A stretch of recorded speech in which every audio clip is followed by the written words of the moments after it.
Pasan 34 minutos de las 8 de la mañana y ya estamos en contacto con Héctor Guido, actor, director teatral, ganador de varios premios Florencio y exdirector del Departamento de Cultura de la Intendencia de Montevideo. Héctor, muchas gracias por estar del otro lado. Un placer, un gusto. Héctor, estamos en mayo, mes de la memoria, haciendo un poco de historia. ¿Qué rol te parece que jugó el teatro independiente durante la dictadura uruguaya? Bueno, creo que un rol fundamental, no solo el teatro independiente, te diría que toda la cultura fue una reserva que tuvo la sociedad donde poder resistir, ¿verdad? Empecemos que cuando el golpe de Estado del 73, los teatros ya inmediatamente estaban al lado de la clase trabajadora, en las ocupaciones, en la huelga general. En fin, no se puede separar lo que era el movimiento teatral de lo que estaba pasando en el conjunto de la sociedad, ¿verdad? Y bueno, a partir de ahí realmente fue un periodo de mucha lucha, de mucha resistencia, de mucho sufrimiento también, de sufrir mucha persecución de compañeros de exilio, de ver la cárcel. En fin, el universo de las artes y de la cultura fue especialmente atacado también en diferentes momentos históricos, ¿no?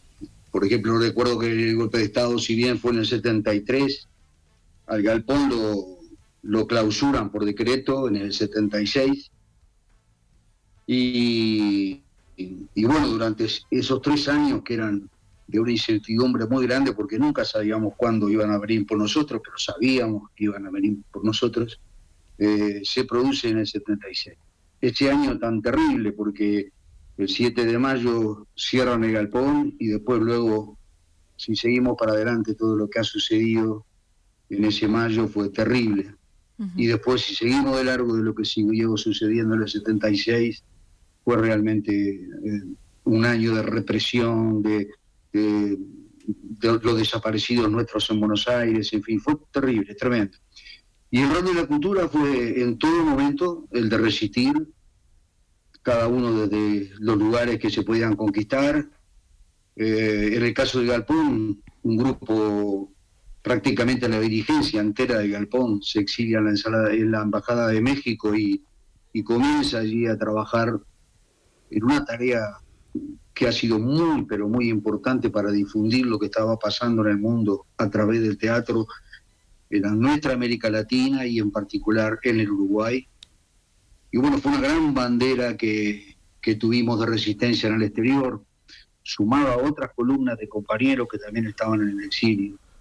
Aquí en Montevideo la lucha se dio en muchos frentes, en tratar de reconquistar pequeños espacios, tratar de no dispersarnos, tratar de buscar pequeñas formas de estar juntos, de no aislarnos, y encontrar en algunas instituciones que lentamente fueron pasando etapas que fueron muy difíciles, como el Teatro Circular, que inmediatamente se aprontó luego lo de Galpón le sucediera al Circular.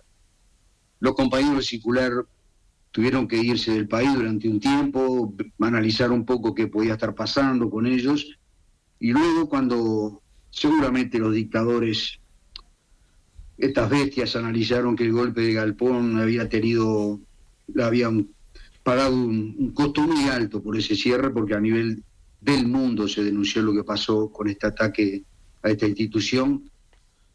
No hicieron lo mismo con el Circular, y el Circular lentamente comenzó a funcionar y se convirtió en un bastión, ¿no? En un bastión de resistencia durante toda la dictadura.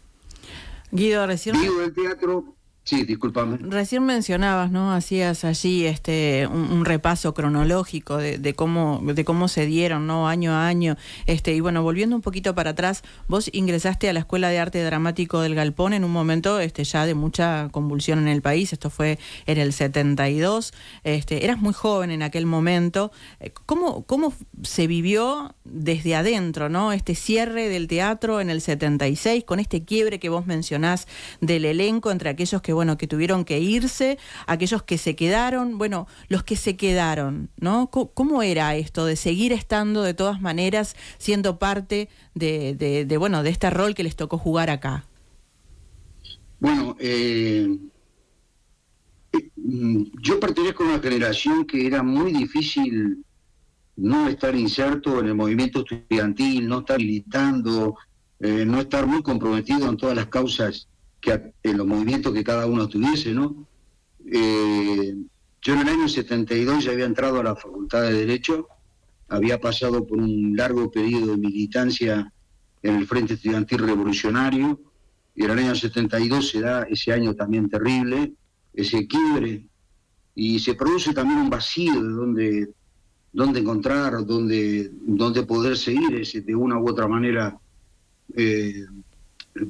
militando, resistiendo. Y ahí encontré yo en el Galpón ese lugar donde poder de una u otra forma, a través de las artes, seguir resistiendo, militando y por supuesto unido también a otros compañeros, ¿no? Eso fue como en el 72. Luego cuando lo que tú decías, lo que produce el cierre, el quiebre de la institución, sí fue durísimo porque los compañeros van al exilio, pero luego hay una gran mayoría de compañeros que se quedan acá luego de un periodo, digamos, de tener mucha precaución, de estar con mucho cuidado. La verdad que fueron surgiendo diferentes opciones. Los que éramos más jóvenes, que teníamos más posibilidades de movernos, salimos como a la búsqueda de reconquistar pequeños espacios. Aquellos teatros que estaban cerrados, habían sido clausurados, los habían amenazado para que permanecieran cerrados. Bueno, lentamente tratar de reabrirlos. En mi caso reabrimos el primer teatrito que abrimos, digo por lo chico, pero con una gran historia, fue el Teatro de la Máscara, ahí en la calle Río Negro.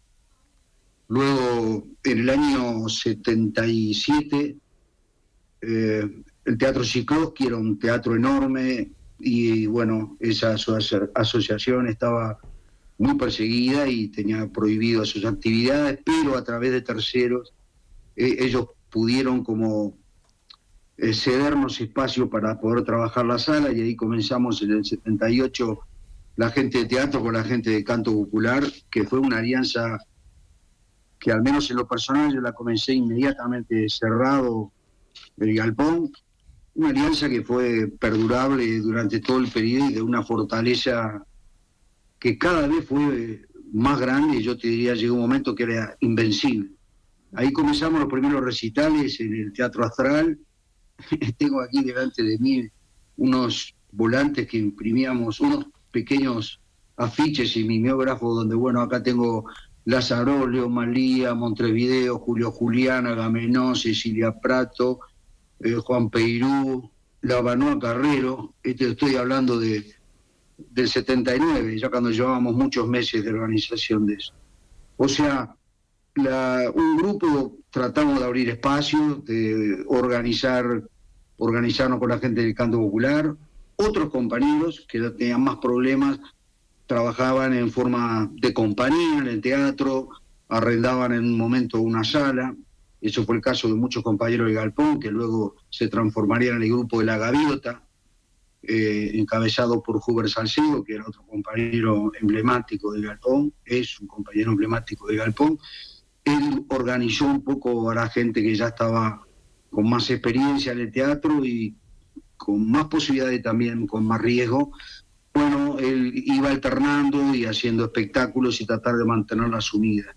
Ese trabajo de Huber fue muy importante. O sea que tuvimos como varias estrategias de resistencia de acuerdo a lo que cada uno podía hacer, ¿no? La conquista de espacios era fundamental, la alianza con otros sectores de las artes y la cultura, el trabajo permanente de estar unidos con Manolo Carril, con Cinemateca, bueno, lo que te decía, el canto popular, el teatro toma formas impensables en ese momento, como era el teatro en las cooperativas de vivienda, el teatro en los barrios, en fin. Héctor, Me das pie ahí, mencionabas recién al teatro en las cooperativas, ¿no? Y cuando arrancamos el programa mencionábamos algo de esto tan particular que generó el Galpón con la ciudadanía y con el movimiento sindical, ¿no? Ustedes siempre dicen esto de no eran trabajadores y por otro lado el Galpón. En realidad los trabajadores y el Galpón eran una misma cosa y creo que es bueno recordar cómo se da todo este proceso del apoyo que le da la ciudadanía, ¿no? Con cada cuota que da para que el Galpón sobreviva. ¿Cómo fue esa vuelta, ¿no? Esas caravanas para recibirlos. No, eso fue increíble porque podemos hablar, creo que sí, y que un día tendríamos que hablar de las derrotas y de todo lo que nos dejó la dictadura y de las cosas irrecuperables. Pero también podemos hablar de esas flores que no lograron que se murieran nunca, ¿no? Esos vasos comunicantes sociales habían sido tan fuertes y tan verdaderos durante la formación que creo que desde la sociedad no se veía que éramos algo aparte, sino que éramos parte de su comunidad, era parte de su conquista, éramos ellos, éramos lo social. No era una cosa extraña, era como defender a tu pequeña conquista que habías tenido como comunidad, ¿no? Entonces, cada venida de cada compañero, de cada músico, por supuesto yo las viví todas, era imposible no conmoverte hasta el alma cuando llegaban la gente, los compañeros del exilio, cuando vino la llegada de los niños, en fin, pero todo eso porque había quedado muy vivo una reserva social muy fuerte, ¿no? Y por supuesto el trabajo de muchísimos y muchísimos compañeros en la resistencia, la cárcel, el teatro estuvo muy presente en la cárcel, el trabajo que se hizo en la cárcel, y ya te sumaba el exilio. O sea que sí hubo una reserva muy fuerte y una sociedad que sabía muy bien qué era los valores que tenía que defender. Héctor, ¿y cómo ha trabajado el Galpón con la causa de los desaparecidos, con familiares y con la histórica pelea por memoria, verdad y justicia? Bueno, yo siempre digo que no es con ellos, es hasta con nosotros mismos. Tengo amigos del alma desaparecidos, somos parte de esa familia, todos tenemos algo muy cercano de que hemos perdido, ¿verdad? Entonces, bueno, siempre ha sido un trabajo en conjunto, el durísimo golpe que recibimos cuando veíamos que íbamos a transitar por el camino de la impunidad. El camino no dice impunidad, pero lo que estaba diciendo era horrible, era decir, por favor, tenemos que entender que nos están diciendo que no quieren que sepamos una parte de nuestra historia que no se podrá escribir, un agujero negro, un vacío, ¿cómo explicar que algo no pasó? Entonces esa sensación, esa desesperación además, primero por verdad, por supuesto, pero la verdad traía la necesidad de que se hiciera justicia, porque la verdad de una u otra forma iba saliendo a luz y muchos la conocíamos por testimonios, por documentos. Entonces, bueno, fue conmovedor para todos los artistas. Incluso hubo un momento que no podíamos no dejar de poner en repertorio algo que se refiriese a eso. Entonces era una temática recurrente, hasta el punto que en un momento se nos decía, uno va al teatro y se encuentra siempre con ese tema, y es removedor, y es conmovedor, entonces al final no sabíamos si no teníamos que también que reflexionar en otras formas de cómo denunciar, de cómo reclamar verdad y justicia, ¿no? Y creo que todos, como organización social, cultural, fuimos buscando también nuevas formas, y además lo sustantivo, cómo se suman las nuevas generaciones. Esto es lo que conmueve, lo que remueve, porque creo que aquellos que se jugaron a que con la muerte de algunas generaciones se moría el tema, lo van a tener que repensar todo. Héctor, cada vez está más vivo. Aparte, me imagino que también hay un compromiso de cómo transmitirle el mensaje a ya generaciones que están muy lejanas a aquella época, ¿no?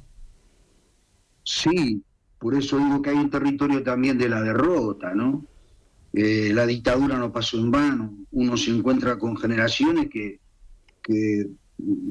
no saben absolutamente nada de lo que pasó, ignoran esa parte de la historia y son víctimas de una política que va desde la educación hasta cómo tener que convivir, a cómo tuvieron que relacionarse ellos para con el prójimo.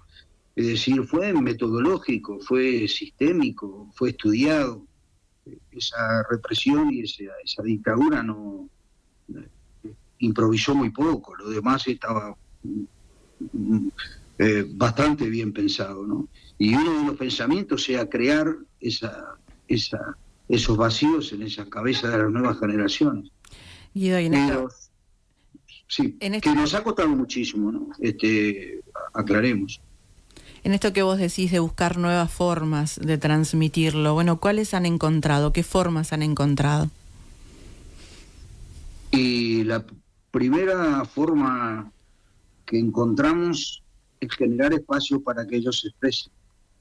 Porque a veces uno se descubre que está avasallando con su verdad, o con su historia, o con lo que vivió su generación, y está escuchando muy poco lo que está sufriendo esa generación, que más allá de que tiene que conocer sus raíces, también está gritando y está pidiendo que les ayudemos a vivir y a crecer dentro de lo que ellos también necesitan,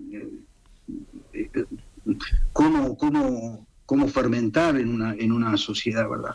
Entonces aparecieron las expresiones de ellos, las formas que se fueron combinando con las nuestras, y bueno, creo que te diría, cuando aparece, bueno, quizás no era fácil imaginarse en los 70 que iban a aparecer unos grupos de rock and roll, de rock uruguayos, no, sin embargo aparece el rock, un rock espectacular, o sea, digo a nivel de la música, pero digo, como pasó también a nivel de teatro, otras formas organizativas, otras demandas, en fin, creo que en parte lo que también se necesitó fue tener capacidad también de hacerse un poco al costado y sumar a esas generaciones con sus verdades y sus necesidades, ¿no?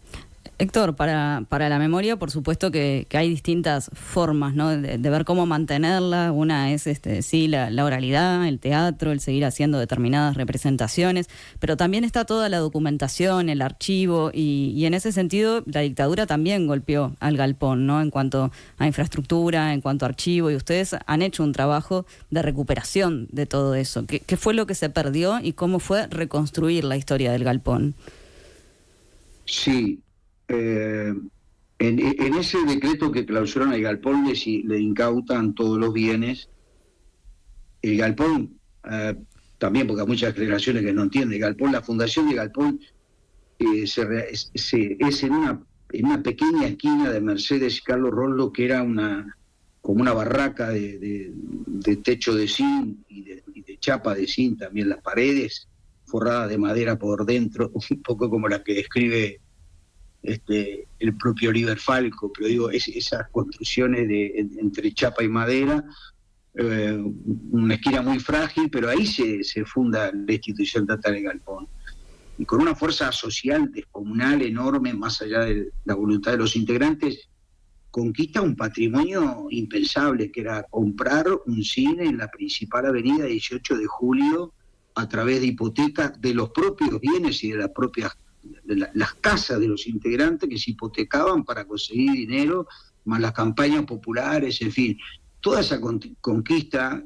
y ahí se suman muchísimos trabajadores de todos los oficios, carpinteros, herreros, que iban a donar horas de trabajo para transformar ese cine en una gran sala de teatro. Eso se logra, y se logra porque le reconocían al teatro el rol que estaba jugando en ese momento histórico, ¿no? Bueno, todo eso también era una acumulación, y se iban generando los archivos de todo lo que estaba pasando, se documentaba, y con el decreto toman la sala 18 de julio, la principal, La sala pequeña, como no era propiedad del Galpón, la alquilaba, ellos se la entregaron a los dueños, que era un hecho simbólico. Es increíble, pero está bueno que lo vean, que lo sepamos. Ahí hay un edificio de apartamentos que tuvieron la dignidad, quienes los construyeron, de ponerle teatro. O sea, para que en la memoria de una u otra forma quedase, más allá que eran tiempos difíciles, que tuvieron que ponerle teatro a ese edificio, era una reivindicación de que ahí estuvo un teatro y estuvo el Galpón. De la sala 18 de julio, sí, nosotros cometimos o pecamos quizá de errarle al análisis de cuándo podía venir el saqueo, o la persecución, el cierre. Pensábamos en el 73, luego del golpe, fue durante un año muy difícil. Yo era sereno del Galpón, trabajaba en la parte de limpieza y de sereno, y todos los días nos llevábamos los materiales de valor, porque teníamos mucho temor que nos confiscaran esos materiales que para nosotros eran de valor tangible e intangible, ¿no? Bueno, en un momento pensamos de que eso ya no sucedía. Recuerdo a Braidós perfectamente, cuando nos vino a hablar a todos los que estábamos en esa parte de cuidar la sala y de que entendían de que había pasado el momento. ¿Por qué él pensó eso? Porque ya la dirigencia entera del Galpón había pasado por la cárcel, por la tortura, los liberaban, los volvían a llevar, los torturaban, y finalmente se entendió de que esa etapa, cuando finalmente los liberaron, ellos ya pensaron de que podíamos seguir funcionando como grupo, con todas, por supuesto, las censuras y lo que podría haber pasado después. No esperábamos ese golpe. Entonces el golpe nos sorprende, ese robo, ese hecho criminal contra la cultura, con todos los materiales adentro. Y dentro de los materiales no solo eran los grabadores, los viejos grabadores Revox, las cintas de las obras, sino todo un archivo increíble de testimonios, de libros, de fotografías, de vestuario, en fin, eso que es la historia misma de un teatro. Eso se perdió por completo. Y se perdió un capital también fantástico, que era todo el vestuario de muchísimos años de trabajo, ¿no? Bueno, todo eso lo robaron, bueno, ni que hablar del equipamiento, de los instrumentos, los pianos, las luces, en fin, recibimos los despojos de una sala totalmente destruida. Esa fue la pérdida. El trabajo de reconstrucción, hicimos varias veces acuerdos con la UDELAR, con los compañeros que trabajan en eso, nos ayudaron a reconstruir parte, mucho que teníamos, que los compañeros de aquella época tenían en sus casas, nos fueron donando, y finalmente, cuando cumplimos 70 años, le encargamos a Carlos María Domínguez, un compañero, un escritor, que escribiese nuestra historia, mirada desde afuera, y hay una recopilación de material, y en base a ese material él escribió los 70 años de la historia de Galpón. Héctor, y si pensamos no solamente en nuestro país, sino también en la región, el Galpón se ha caracterizado por su mirada latinoamericanista, y vos también has hablado mucho de tu preocupación por la realidad hoy en el continente. ¿Qué riesgo corren las democracias en América Latina hoy? Y preguntarte también si la cultura es en la actualidad parte fundamental de esta resistencia. Sí. Me gusta muchísimo escuchar los análisis internacionales de ustedes, de otros medios, de compañeros que tienen una lucidez para contarnos lo que está pasando en el mundo. Y ahí es donde yo veo en esa ruta de lo que está pasando a nivel político, dónde colocan a la cultura y cómo la consideran como un elemento estratégico a tenerla.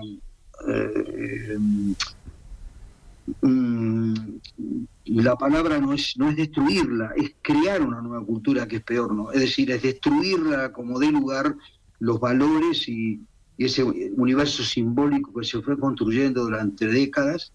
Y realmente, bueno, no sé, nosotros lo hemos vivido en forma permanente con este gobierno, ¿no? Este gobierno ha declarado a la cultura como enemiga. Para ellos todos, los artistas son todos de izquierda, son todos Frente Amplio, la murga son todas comunistas. ¿Sí? Las palabras, cómo se expresan, bueno, parecía que podría haber sido algo no sé, de alguien muy reaccionario, de un gobierno. Sin embargo, vemos que no, que es una idea concreta que está instalada en el continente, así como pueden estar instalados lo que todos estamos asistiendo, es a judicializar la política. Bueno, la cultura ahora, yo siempre digo que estudiaron más a Gramsci que nosotros, lo estudiaron mal, pero lo estudiaron, y ven que la cultura, cuando apoderarse de la hegemonía cultural, es fundamental para que ellos puedan llevar adelante su proyecto. Llega un momento que vieron que los colores no les pertenecen, que las letras no les pertenecen, que el de los artistas no les pertenece, que el carnaval no les pertenece, y bueno, ahí ven un enemigo, así lo han declarado. Y en el galpón un enemigo muy particular, porque sí, es una voz que se ha hecho sentir por Latinoamérica, en principio por los grandes maestros que tuvo como Atahualpa, que Atahualpa fue docente en casi toda América Latina, pero después el galpón en el exilio fue una voz impresionante, pero sumemos a Citarrosa, sumemos a Daniel, sumemos a los Solima, en fin, lo que fue la cultura también en el exilio, ese valor que estamos dando de cómo resistió la dictadura, después se analiza también, así como nosotros vimos que fue muy importante para derrotarlos, las fuerzas regresivas ven que es importante derrotarnos a nosotros para avanzar ellas. Guido, hemos hablado en más de una oportunidad en el programa, bueno, sobre la situación económica que está atravesando en este momento el Galpón. El año pasado había sido crítico para la institución, ahora están con el proyecto Galponautas. Brevemente, porque ya no nos queda mucho tiempo, pero bueno, ¿cómo se encuentra hoy el teatro? Bueno, sí, ya hemos hablado mucho de el ataque al Galpón, fue feroz, fue muy dirigido, más allá que le pegaron a toda la cultura, por el Galpón muy particular. Bueno, el no cumplir con una ley. A ver, ustedes estaban hablando, y es el análisis nada más de lo que han hecho con los medios de comunicación, en cómo se vota una ley, es decir, el desprecio que hay por la conducta en un ámbito como el legislativo, el otro desprecio de que si hay una ley que votó, bueno, justamente el legislativo, el ejecutivo le importe nada y no la cumpla. Es decir, eso de que no tengo reglas, no me importa nada y avasallo a como dé lugar, eso llevó a que también en la cultura hicieran absolutamente lo que quisieran sin el menor problema y además sin ocultamiento, ¿no? O sea que nos pegaron de fundamentalmente en el área económica, que era la más débil, pero lo que estábamos hablando, aquellas reservas fundacionales de Galpón, aquellas fuentes que eran las que nos nutrieron para nacer, crecer, resistir, estaban intactas, están intactas. O sea, cuando nosotros empezamos a salir, encontramos solidaridad que no teníamos ni siquiera que salir a pedirla. Sindicatos enteros que venían a Galpón y decían, votamos por asamblea que todos los integrantes de este sindicato sean socios de Galpón. Y dice, ¿cómo están abiertos? Y se preguntarán ellos, porque tenemos el capital social. Que ellos hablen del otro capital, que nosotros hablamos del capital social. Y con eso uno puede ser invencible. Somos invencibles. Resistimos el año pasado, resistimos el otro y estamos resistiendo esto. Es cierto, no pudimos producir obras de teatro en la Sala Grande en todo el 2023, pero mantuvimos una reserva para ahora, en el 2024, estar a full en las 3 salas, acompañado con muchísimos compañeros trabajadores que han apoyado esta resistencia del Galpón. Galponauta es una forma más de hacerse socio, de apoyar el teatro, el socio espectacular es otra, y por supuesto, venir al teatro. Nosotros estrenamos agosto, una obra también que creo que es muy atractiva de ver y que está convocando muchísima gente, y bueno, ¿qué más que tener una sala acompañada con gente para decir, bueno, vamos a resistir, y ya saben que vamos a resistir.